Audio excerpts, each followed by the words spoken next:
পূর্বে বিচার দিবস রয়েছে, যেটি একদিনের জন্য, সেটা 1000 বছর লম্বা হবে। জান্নাত বা জাহান্নাম নয়, আল্লাহর কথা অনুযায়ী শুধু বিচারের দিনটি এত লম্বা হবে। আর বিচারের দিনটি হবে মাত্র একদিনের, আর জান্নাত জাহান্নাম চিরকালের জন্য। তাই কেউ যখন বলে গুটি কয়েকদিন, তাকে এখনকার দিনের হিসেবে চিন্তা করলে তো হবে না। বর্তমানে পৃথিবী তার অক্ষ বরাবর ঘুরে, আমরা সূর্যের উদিত হওয়া এবং অস্ত যাওয়া দেখি, কিন্তু কিয়ামতের দিন সূর্য, চাঁদ এবং পৃথিবীর সব কিছুকে ধ্বংস করে নতুন একটা ব্যবস্থাপনা তৈরি করা হবে। তাই আমরা এখন যেভাবে 24 ঘন্টার হিসেব করি, সেভাবে রাত দিনের হিসাব করলে তো চলবে না যখন আখিরাত শুরু হবে। চলুন তাহলে সবার আগে এই ধারণাটি আমাদের মাথা থেকে ফেলে দেই। কোরআনের বহু জায়গায় জাহান্নামের আলোচনা করা হয়েছে, কিন্তু আমি শুধু কোরআন থেকে একটি বর্ণনা আপনাদের সামনে উপস্থাপন করতে চাই। আমার মতে এটি আল কোরআনের জাহান্নামের সবচেয়ে গুরুত্বপূর্ণ বর্ণনা। কোরআনের একজন ছাত্র হিসেবে আমি মনে করি এই বর্ণনাটি জাহান্নাম সম্পর্কে জানার শুরু মাত্র। কেউ যদি এই বর্ণনাটি বুঝতে পারে, তাহলে সে জাহান্নাম সম্পর্কে যথেষ্ট জানে। আয়াতটি শুরু করা হয়েছে এই কথা বলে, ওয়ালা ইন মাসাতহুম, এমনকি যদিও। যখন আমরা বাংলায় বলি যদি আমি সেখানে যাই, যদি আমি সেখানে যাই, তাহলে তোমার সাথে দেখা হবে। কিন্তু কেউ যখন বলে যদিও আমি যাই, এর মানে হলো যাওয়ার সম্ভাবনা ক্ষীণ। তাই আয়াতটি যদিও দিয়ে শুরু হওয়ার মাধ্যমে এমন কিছু ঘটার সম্ভাবনা কমিয়ে দিয়েছে।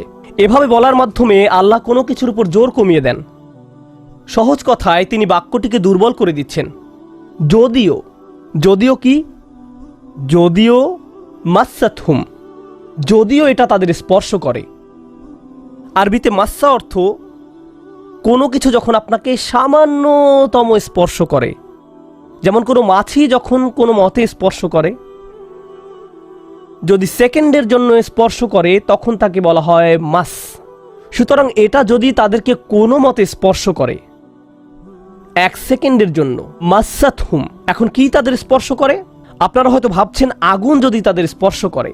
আল্লাহ বলছেন নাফহাতুন, একটা হালকা বাতাস যদি তাদের স্পর্শ করে। চলুন এই বাতাস নিয়ে একটু আলোচনা করা যাক।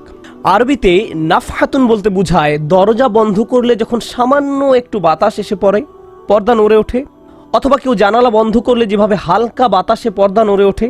এই বাতাসের যা বাহির থেকে ভেতরে আসে বা ভেতর থেকে বাহিরে যায়, দুই ধরনের আছে। একটি হলো লাফহা, লাম যোগে, আরেকটি হলো নাফহা।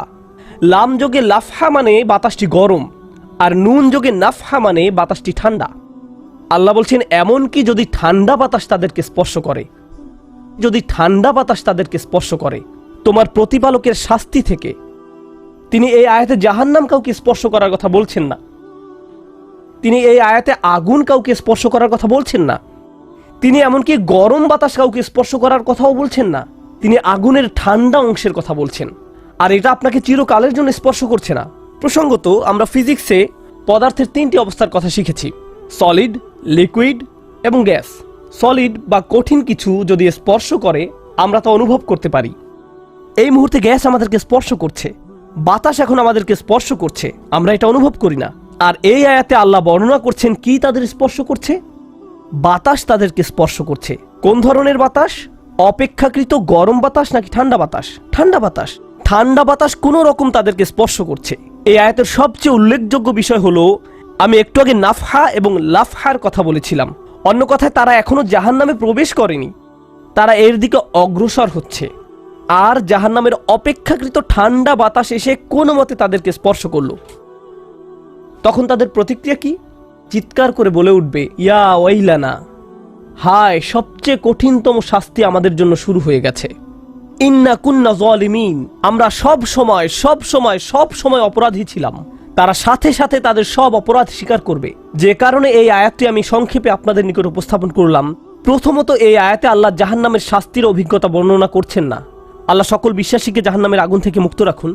কিন্তু আল্লাহ এখানে বর্ণনা করছেন এমনকি জাহান্নামের আগুনের কাছে গেলে এবং ক্ষণিকের জন্য এর বাতাসের সামান্য স্পর্শ লাগলে একজন মানুষ চিন্তা করা শুরু করবে এর চেয়ে আর ভয়ঙ্কর কোনো শাস্তি হতে পারে না। এজন্যই আল্লাহ দোজখের আগুন সম্পর্কে বলছেন, ইন্নাহা সাআত মুস্তাকাররাও ওয়া মুকামা, নিশ্চয়ই তা অবস্থানস্থল ও আবাসস্থল হিসাবে কতই না নিকৃষ্ট।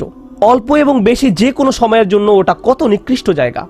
1 সেকেন্ডের জন্য এটা ভাববেন না যে আমি তো খারাপ। আল্লাহ যদি আমাকে জাহান্নামে ফেলেনও এক সময় তো আমি এখান থেকে মুক্তি পাবো, এই ধরনের চিন্তাকে কখনো প্রশ্রয় দিবেন না।